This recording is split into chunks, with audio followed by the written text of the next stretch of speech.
latihan tobat yang benar. Nah, kita agak berpikir sekarang.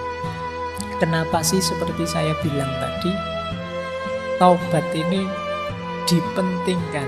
Kalau bahasa anak-anak hari ini mungkin diviralkan oleh para sufi, para ulama, di mainstreamkan. Karena memang ini sangat penting, berkaitan dengan situasi, kondisi, hakikat hidup kita.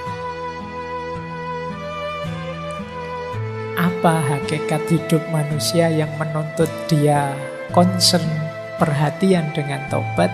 Yang pertama adalah kita ini punya kecenderungan khoto' wan nisyan. Jadi manusia itu punya fitrah bisa salah, bisa khilaf. Atau lebih ekstrimnya mudah salah, mudah khilaf. Dan itu tidak perlu saya suruh ngaku, kamu sudah ngerti sendiri bahwa manusia itu mudah salah, mudah khilaf. Jangankan yang tidak sengaja, yang kamu sengaja itu loh banyak. Dan kamu nyaman-nyaman saja. Apalagi dosa yang sendirian tidak ketahuan orang. Waduh, kok lupa tadi belum sholat maghrib? Tidak apa-apa, tidak ada yang tahu. Kalau sama Allah tinggal tobat saja. Jadi kecenderungan jiwa banyak begitu. Manusia itu makhluk khoto' wan nisyan. Oke, ini ciri pertama. Kenapa kemudian orang fokus untuk bertobat? Sadarilah, tidak ada manusia yang bersih. Maka manusia itu tidak pantas, tidak kompatibel kalau dia sombong. Ya ibaratnya komputer itu kalau diisi program sombong itu tidak cocok.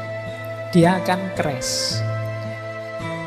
Saya yakin kalian juga tidak akan kerasan kalau dekat dengan orang yang sombong. Kenapa? Kesombongan tidak kompatibel dengan manusia. Karena manusia itu makhluk khoto' wan nisyan. Orang yang gampang salah, gampang keliru kok sombong, tidak pantas. Kayak tidak punya dosa saja kan gitu. Setiap orang pasti punya salah, punya dosa.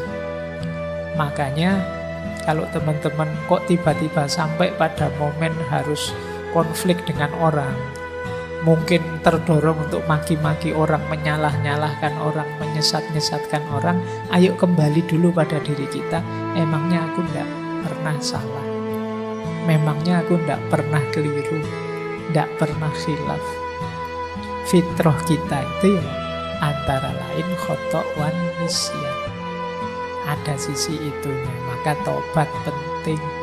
Makanya istighfar itu setiap hari, setiap habis sholat disunahkan. Berarti dosa kita itu hitungannya tidak harian, mungkin jam-jaman. Jangan-jangan menitan. Jangan-jangan detikan. Jadi kalau kalian muhasabah mungkin bukan minggu ini saya salah apa, tapi jam ini saya salah apa, atau jangan-jangan menit ini saya salah apa. Dari berangkat ke masjid ngaji sampai sekarang dalam masjid kira-kira saya ada salah enggak? Perbuatan mungkin tidak, tapi pikiranku ada salahnya enggak? Ada kelirunya enggak? Ada negatifnya enggak? Ini jangan-jangan tadi sudah sebelum jam 8 sampai sini, oh Pak Faiz kok enggak datang-datang sih? Katanya on time. Muslim yang baik itu menetapi waktu, kok yo jam 8 lebih belum datang-datang. Pikiranmu bilang begitu. Nah, ayo coba. Jangan-jangan dosamu tidak mingguan, tidak harian, jangan-jangan jam-jaman, jangan-jangan menit, jangan-jangan detikan. Setiap kali kamu buka HP itu mungkin dosamu bergeraknya detikan. Jadi pulsanya naiknya cepat.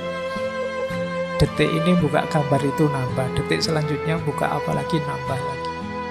Manusia makhluk khoto' wan nisyan. Itu pun ditambah karakter kedua, kecenderungan kedua manusia apa? Tidak mau disalahkan. Orang itu biasanya kalau disebut salah, ditunjuk sebagai salah, tidak mau.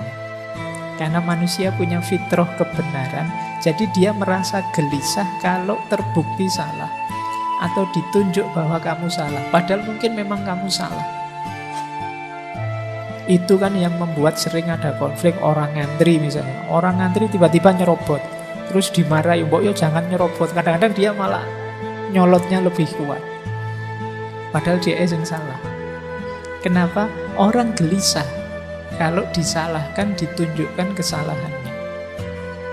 Jadi manusia itu tidak mau disalah-salahkan. Makanya kalau kalian ingin jadi orang bijaksana, kalau menasehati orang, menunjukkan salahnya orang, lebih baik di situasi diam-diam yang tidak ketahuan orang.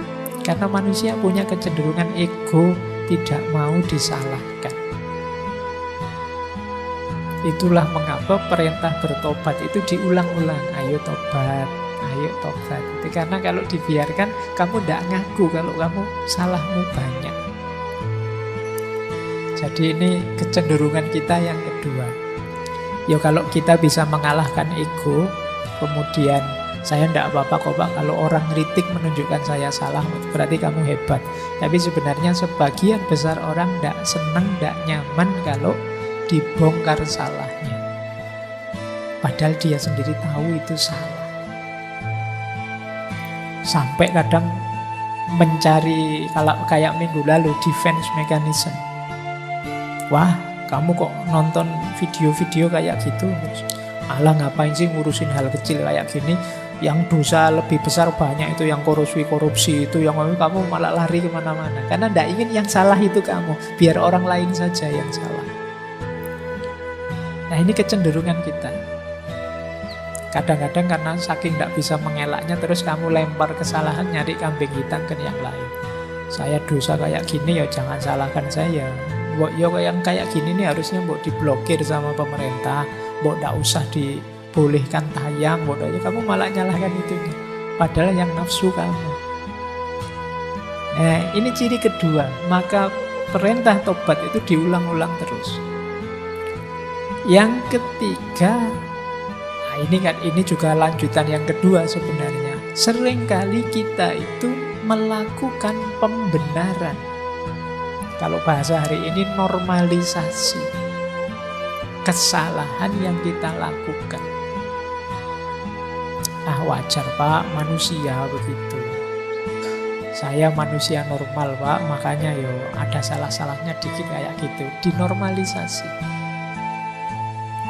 Kamu kok sering bolos? Ya biasa lah Pak, anak muda. Kayak tidak pernah muda aja Bapak ini. Kamu normalkan yang salah. Nah ini penting kamu ingat-ingat. Itu yang dimaksud Imam Ghazali. Pikiran kita itu sebenarnya bukan raja. Dia hanya panglima perang yang kuat saja, yang disuruh-suruh oleh hati kita. Jadi kita itu sering tidak mencari kebenaran, tapi mencari pembenaran.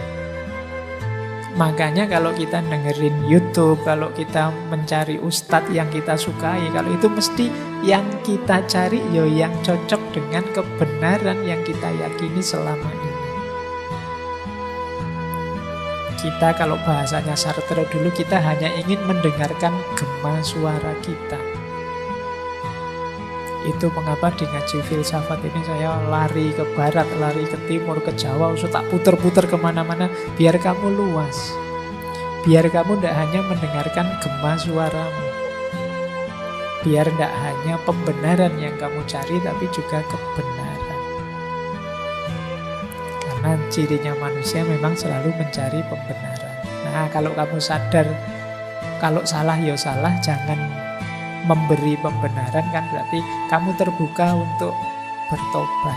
Ya ternyata saya memang kemarin keliru, saya memang salah. Dan ini tidak gampang pada manusia. Mungkin mulutmu tiap hari istighfar, tapi istighfarmu kan tidak mantap, tidak sepenuh hati. Karena kamu punya argumen yang kamu lakukan itu tidak sepenuhnya salah.